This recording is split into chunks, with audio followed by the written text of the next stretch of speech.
Afternoon, guys. We'll start with the broadcast section with no embargo, followed by an embargoed section for 10:30 p.m. tonight. No live tweeting during the broadcast section, and use the microphone provided. James. Ange, just straight away, get your reaction to the Europa League draw, a team that you know from the game in October. Yeah, obviously, familiar opponents. Obviously played them here at home, and obviously watched that game and sort of the Real Sociedad game, knowing that likely opponents. I don't know. If you're late, to let them in, mate. I don't know. I thought that door bolted. Good game for us. Obviously, excited by seeing the draw today. Did really well. They did really well against Galatasaray. I mean, we play Galatasaray as well away, and it's a tough gig. They're a good side. So, looking forward to it. If one of your players was late for a meeting, what would be their punishment? No, they wouldn't be late, mate. They'd know better than that. Lesson learned. Look, before I came in here, I just looked on the bookmakers' websites to check the odds. Who's favourite for the Europa League? Any idea who's top of that list? Not a betting man, mate. To be fair, I'm not allowed to be either on football, but got no idea, mate. Bookmakers have Tottenham as favourites for the Europa League. Can you understand why? Look, what I do know about bookmakers is they're the only ones that make money out of betting, so they must know what they're talking about. So they obviously, if there's some reasoning behind that, but I mean, whether that sort of affects me or not really. But with the Europa League, look, there's no doubt it's been a difficult season. Last week we saw protests outside. You've had injury after injury after injury. The results have suffered in the Premier League. Recent cup performances haven't gone your way. But there feels like with players coming back that there is still an opportunity to do something special this season. Is that the message that you remind the players? Yeah, I don't have to remind them. We've been talking about that all along. And I mean, I know you say last two sort of cup performances ago, but we did get to the semi-final. So, it wasn't like we bombed out of the cups and, we lost to Villa away in the FA Cup. So, but I get from an objective perspective and sort of tangible what's left in the season. Europe's always been at the forefront of our minds, and we did really well. And we saw how important it was that we did finish in the top 8, even finishing in the top 4, because it kind of helped us this last 2 weeks having 2 games off. So again, we were rewarded for that, and it's important, but not dismissive of the league either. There's still 12, 13 games to go, and from our perspective, we're not happy with where we are in the league, obviously, and our form has been very inconsistent, but there's still an opportunity there to make an impact in the league as well. And, the good thing now is we know sort of the program roughly, irrespective of sort of what happens. There's some natural breaks in there which will help us, I think, particularly, as you said, with the injured guys coming back. So good sort of opportunity for us. And let's talk about the injury list, the weekly Tottenham health report. What is the latest? Any new concerns? No new concerns. Sort of from last week, everyone sort of got through okay. 3 guys who sort of picked a knock up last week were all good. Obviously, again, having a full week to recover and prepare is good. And the other guys are ticking along well. We've got sort of now 2 games in obviously quick succession in the league. Good opportunity for us to get some match minutes into guys who've been out for a while. We saw Brennan and Wilson. Obviously, Vic come back last week, matters. But, Destiny as well. We need to get him some match minutes, and these 2 games will give us an opportunity to do that. And then we've got a week before the sort of first Europa game. We've got the weekend off. So, and again, that's about the time we're hoping that guys like Romero and Mickey in particular, they should be in and around that sort of mark. And, Richie and Dom not too far behind, to be honest. So, and again, with that, we've got sort of 2 games before the international break. So we're kind of mapping it out and trying to sort of navigate a way where we can have a real sort of as fit and healthy squad as we have all year for the running. Charlotte. Thanks, mate. Hi, Ange. It's been 2 straight weeks now where you haven't had that midweek game. So what has that done for your players, not just physically, but mentally as well? I know some of them went away outside of the UK at the weekend. What has that done for them, do you think? Yeah, I think it helps enormously because, I mean, there's obviously the physical toll, which we kind of know, and just their bodies being able to recover as much as anything else. And then, like I said, mentally, it does. It takes its toll because you don't get a lot of time to switch off when you've got games constantly because, you're in recovery mode and then you've got to prepare for another game. You don't really have the energy to do anything else. So, sort of home life probably suffers a fair bit and the ability to switch off is difficult. So, we gave the boys 2 days off at the beginning of last week. We did a similar thing this week. And, I think you can see that in them that both physically and mentally they've really benefited from it, and sort of hopefully now it means that the remnants of that long run has sort of dissipated in their minds as much as in their bodies. But it's also allowed us then to really train well because they when they do come back in, they're refreshed, they feel good, and it means our training has become so much more sort of meaningful in the last 2 weeks. In terms of your opponents next, it's Ipswich away tomorrow. Obviously, you lost that reverse game back in November. What do you think you could take away from that game in particular going into tomorrow's one? Or do you just feel it will be a completely different match? No, you take away things. They're a hard-working team. They're very well organised. They kind of managed the game really well against us. They obviously scored and got ahead, and we found it really hard then to sort of we had our moments to get back in the game, but we couldn't. So it's really important that we kind of don't allow that to happen again. Like I said, we know they're going to work hard, they're going to be well organised, they're going to fight for everything. So we've got to be in a mindset to match that, and at the same time still play our football. I think that's important. As I said last week. It was important we won and we played well, but I think there was areas we know we can be better, and that's the opportunity for us tomorrow. How big an opportunity is this weekend for your team to get that momentum, if they can win, to finally try and get back on track and gain some consistency? Yeah, look, that's the opportunity that does exist. We've obviously our last 2 sort of Premier League games, Brentford away and Man United at home, have been 2 important results for us to kind of try and arrest, the form in the league.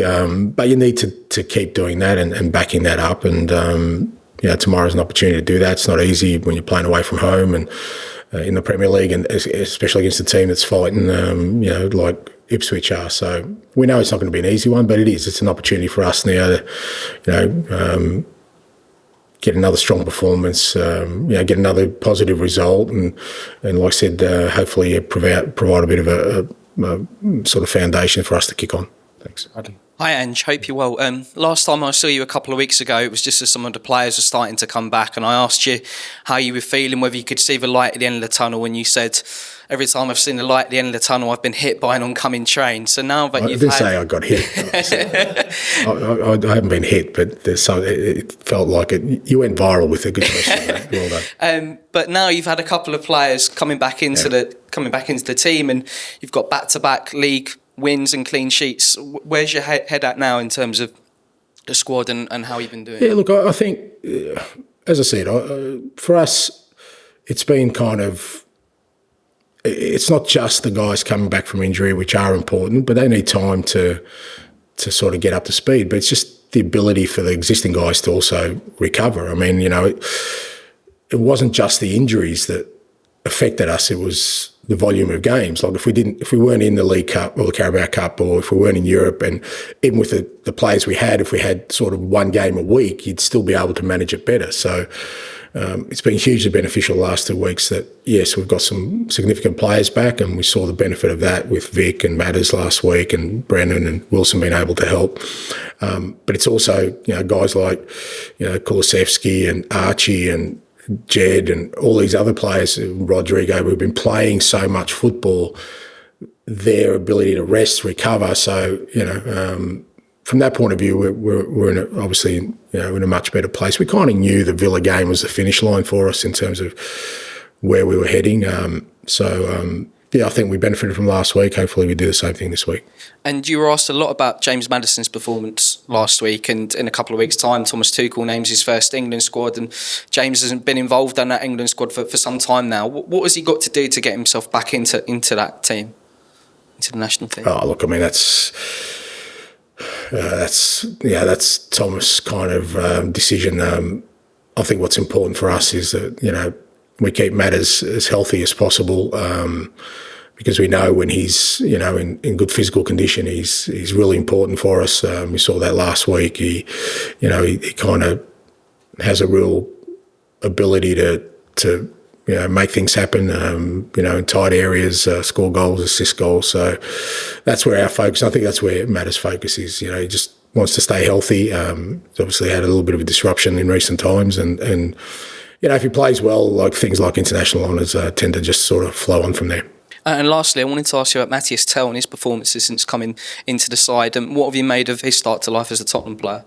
Yeah, really positive. Really, I was happy to get him in. And again, for a young man who hasn't played a lot recently, obviously that was one of the reasons he was looking to kind of move to get more opportunities. I think, I've kind of kept him out there for 90 minutes for both games just to build him up physically as much as anything else. But he's a willing worker, which is brilliant. We've seen in both games he really works as hard as he can for the team, which is massive for us. And, the more he plays, the more he'll get into the rhythm of how we play. And even for himself as a striker, I think, he needs the games to get up to speed. But, he's done really well for us, hugely important. Hopefully with Dom not too far away, Richie not too far away, we'll have some real good options in that front third. Thank you. Thanks, mate. Hi, Ange. Having normal training sessions again, which you were just speaking about, how much does that kind of fire up the coaching side of your brain? You've obviously had the management side and getting players through this period, but to actually get out there properly in high-intensity coaching? Yeah, look, it's, I think there's two aspects of my role that you love more than most. One is game day and the other one is training. This ranks a bit lower down, to be fair, this part of the job. So having the ability and you kind of get frustrated when you're out there and you can't really do what you want to do as a coach. Not just me, the other coaches as well. You just kind of design sessions, but guys are going to sort of be walking through things and we're just trying to provide information. Whereas, the last 2 weeks, the training sessions, you kind of walk off and you're pretty excited about what you've seen. You feel good about, the session you've put on and the coaches get a buzz out of it, the players get a buzz out of it. So it's been good to be able to do that. And Pedro, Porro and Kulusevski have played the most by far for you this season. Are they still in that zone where they could probably do with a game off at some point? Yeah, I think so. Like I said, these next 2 games are a good opportunity for us. Obviously, we've got Saturday and then we've got City midweek with then a week off.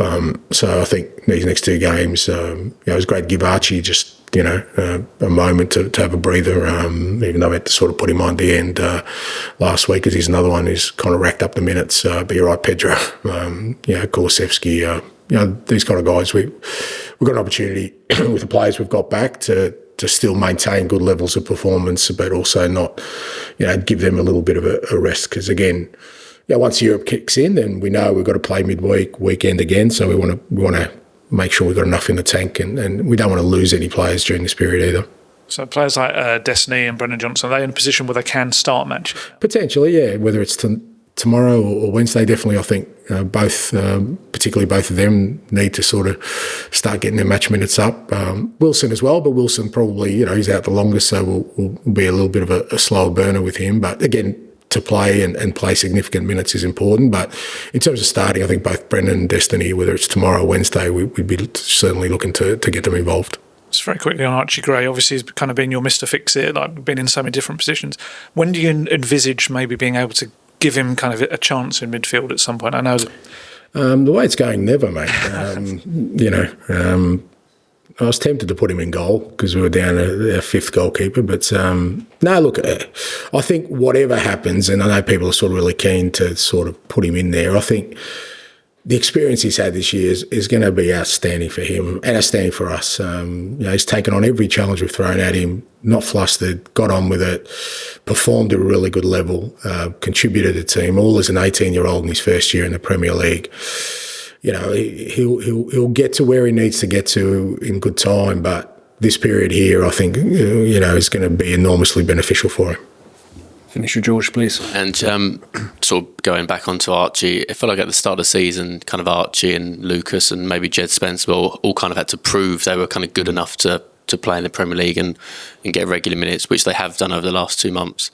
How much of a difference does that make when you go into this sort of week where you got 2 games in 4 days and you know that those 3 guys can come in and the level shouldn't drop anymore? Yeah, massive. I think I was consistent in saying that even through the most difficult period, I still felt we were getting growth, and they're the kind of guys you go, there is been so much growth in them. And I think you saw even with Lucas last week, he's becoming a man, before our eyes, really. He's not really, you look at him now and I know he's just turned 19, but he doesn't look like a young player anymore, and I think that's because of the experience he's had in recent times where we've just had to throw him in and he's had to do jobs for us and make an impact. So I think, him and Archie and like I said, Jed's been brilliant in terms of the way he's come in. And the thing is with it, they're not just playing, they're actually, making an impact. They're really contributing, and that's great for us, as you said, with the period coming up, because hopefully with guys like Destiny back and